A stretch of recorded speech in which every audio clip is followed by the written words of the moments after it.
In September 2025, a quiet paper from MIT and ETH Zurich began circulating through physics circles. It described a quantum simulator, a lattice of entangled atoms, gravity itself. Not just the image of gravity, but its behavior. The bending of virtual space, the slow fall of simulated particles inside a digital vacuum. In essence, a universe inside a universe, small, controlled dot yet comma governed by the same rules as ours. For the first time, humanity didn't just observe the cosmos, it replicated it. And the experiment worked. A digital world emerged, a space governed by measurable constants, predictable time, and observable causality. From the outside, it looked like code. From the inside, it behaved like reality. Elon Musk once said, "There's a 1 in billions chance we're in base reality." To him and to others in Silicon Valley, that was not a metaphor. It was math. Their logic was simple.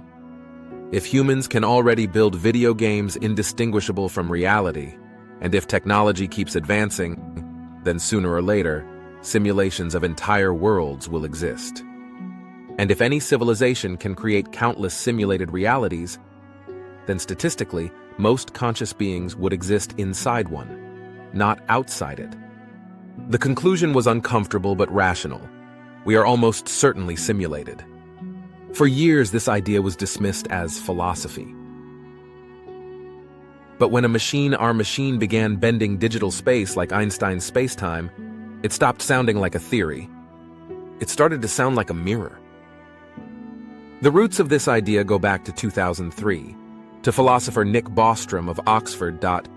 He proposed a simple trilemma. Either humanity will go extinct before reaching technological maturity, or advanced civilizations will choose not to run ancestor simulations, or we are almost certainly living inside one already. At the time, it was dismissed as intellectual play, but history had seen this idea before. In Hindu philosophy, the universe is Maya illusion woven by divine consciousness. In Plato's cave, the prisoners mistake shadows for truth. And in Buddhist sutras, the world is described as a dream within a dream, an infinite recursion of perception. Across time, different languages, different gods, the same intuition whispered, reality may not be what it seems. Yet, scientists resist. Not because the hypothesis is impossible, but because it may be impossible to prove. German physicist Sabine Hossenfelder calls it philosophy dressed in physics. To her, a hypothesis that cannot be falsified belongs in metaphysics, not science. But others search for cracks in the code. In 2012, Silas Bean at the University of Bonn proposed that if the universe were a simulation, space-time might be pixelated at the Planck scale, leaving detectable patterns in high-energy cosmic rays. So far, no evidence has been found.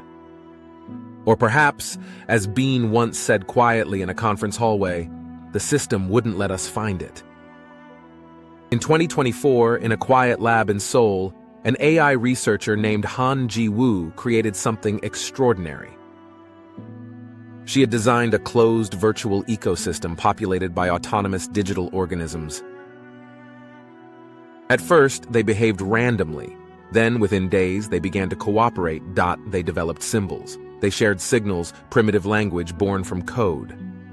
When asked what it felt like, Han said, "It's like watching life inside a box that doesn't know it's in one." Her digital world wasn't conscious, not yet. But it followed the same principle Bostrom described: intelligence emerging within an artificial universe. And somewhere inside that simulation, a small entity may already be asking, "What am I?" If our universe operates under computable laws, gravity, thermodynamics, quantum uncertainty, then it behaves like a program. Energy equals information. Entropy equals data loss. Black holes behave like hard drives. Physicist John Wheeler once phrased it perfectly: it from bit.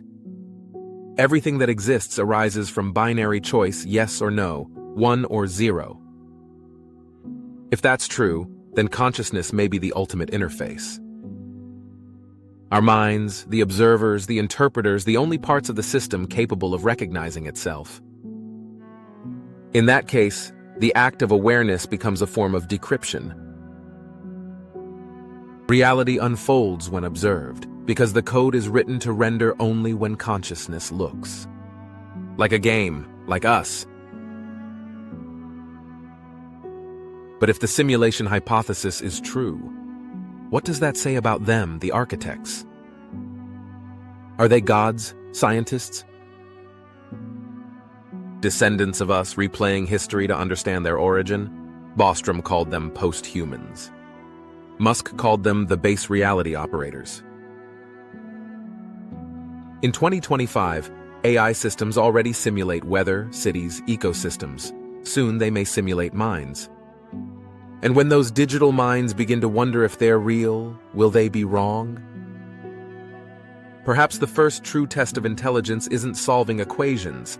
It's realizing you exist inside one dot across all cultures. This pattern repeats.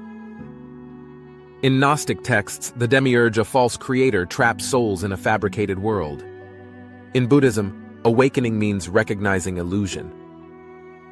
In physics, the act of observation collapses possibility into one measured truth, the quantum observer effect.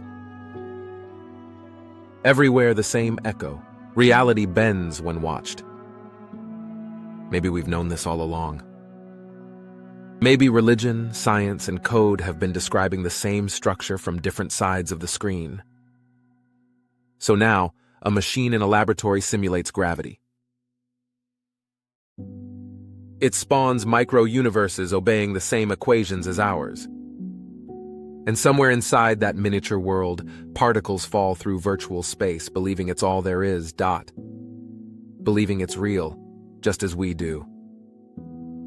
If our consciousness can create such worlds, and those worlds can someday create their own, then the line between creation and imitation dissolves. Existence becomes recursive. Perhaps Musk's statement was never philosophy at all. Perhaps it was quiet recognition from one level of simulation to another. Because if machines can now emulate the laws of nature, then maybe nature has always been a machine. And the question isn't if we're in a simulation. The question is, who's still watching?